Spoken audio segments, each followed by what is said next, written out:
మనిషి ముందుగా మనుగడని జీవించాలంటే, మనుగడ పోరాటాన్ని సాధించాలంటే ముందుగా మునిస్వామి చేస్తున్నట్టు గడ్డి పరకల్ని పీక్కోవాలి. ఎందుకంటే సూర్యుడు అస్తమించే సమయం అవుతుంది. సూర్యుడు అస్తమించాడంటే రాత్రి వేళలో బాగా దోమలతో ఇబ్బంది పడాల్సి వస్తుంది.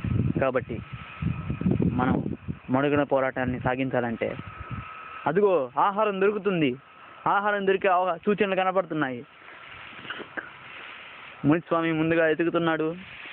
ఇటువంటి చిత్తడి నేలల్లో, తడి నేలల్లో ముందుగా పాములు ఉండే అవకాశం ఉంది. వాటి నుంచి జాగ్రత్తగా మనం బయటపడాలి. కనుక మునిస్వామి చేస్తున్నట్టుగా కొడవల్ని ముందుగానే మనం ఎడారిలో పడుతున్నామన్న ఊహించుకొని ఆ ఊహాగానాల ప్రకారంగా అదిగో గడ్డిని ఆ విధంగా పెరికివేయాలి. జూమ్ చేసి చూద్దాం.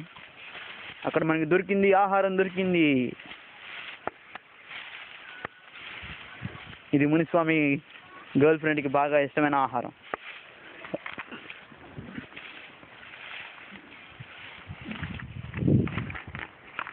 అయ్యో, ఇప్పుడు సమయం అస్తమించే సమయం అవుతుంది. కనుక మనం ముందుగా మునిస్వామి ద్వారా ఆహారాన్ని సేకరించుకోవాలి.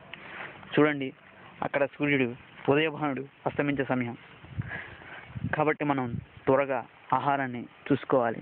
అదేవిధంగా మనం షెల్టర్ని ఏర్పాటు చేసుకోవాలి. లేదంటే ఈ రాత్రి ఏ విధంగా గడవబోతుందో, ఎటువంటి పరిస్థితిని మనం ఎదుర్కొనబోతున్నామో, ఎటువంటి అవరోధనలు మనకి జరుగుతున్నాయో మనకి తెలియదు. కనుక మనం జీవన పోరాటాన్ని, మనుగడ పోరాటాన్ని సాగిస్తున్నాం కాబట్టి చాలా జాగ్రత్తగా ఆచితూచి ఏదైనా సరే అడుగులు అడుగేసుకుంటూ మనం ప్రయాణం సాగించాలి. అదేవిధంగా మనం ఒక వసతి గృహాన్ని కూడా ఏర్పాటు చేసుకోవాలి. అప్పుడే మనుగడ పోరాటంలో చాలా ముఖ్యమైన అంశం ఏంటంటే ఆహారాన్ని వెతుక్కోవాలి. కాబట్టి ముందుగా మునిస్వామి చేస్తున్నట్టు మనం కూడా ఏదైనా ఆహారాన్ని చూసుకొని తినాలి. ఇదిగోండి, ఇదే నా గర్ల్ ఫ్రెండ్ నాకు ఇచ్చిన చాక్లెట్ పెప్పాడ్. ఇది ఒకసారి రుచి చూసి చూద్దాం ఎలా ఉందో. టేస్ట్ చేద్దాం.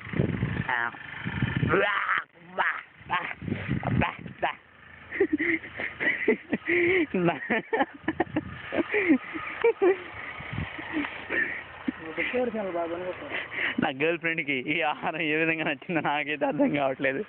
అదే మునిస్వామికి కూడా ఫేవరెట్ డిష్ ఇదే. ఇది ఎందుకు మునిస్వామికి నచ్చిందని నాకైతే అర్థం కావట్లేదు.